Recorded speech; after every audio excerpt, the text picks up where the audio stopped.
જાનમાં sunroof ગાડી લઈ જવી નહીં, જાનમાં 11 થી વધારે વાહનો લઈ જવા નહીં, જાનમાં ગાડીઓની લાઈન લગાવવી નહીં, જાનમાં મહિલાઓ અને પુરુષો કુલ મળીને 100 વ્યક્તિઓએ જવાનું રહેશે. જે 10 વર્ષની ઉંમરનું બાળક હશે તે વ્યક્તિ ગણાશે. જાનમાં વધુમાં વધુ 2 ઢોલ લઈ જવાના રહેશે અને જાનમાં શરણાઈ લઈ જવા માટેની છૂટ આપવામાં આવે છે. ડીજે બીજે કોઈએ લઈ જવાના નથી.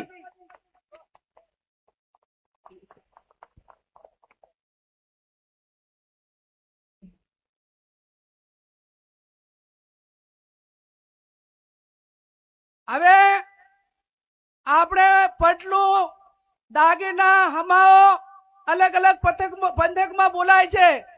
વરરાજા સામે ગામ જૈન લઈ જાય વેવાઈને ત્યાં, તો એને કયા દાગીના લઈ જવા? બુટી, મંગલસૂત્ર, પગની ઝાંઝરી અને સાદી બંગડી લઈ જવાની રહેશે. આ સિવાય અન્ય કોઈ દાગીના કોઈ પણ સંજોગોમાં લઈ જવાના રહેશે નહીં.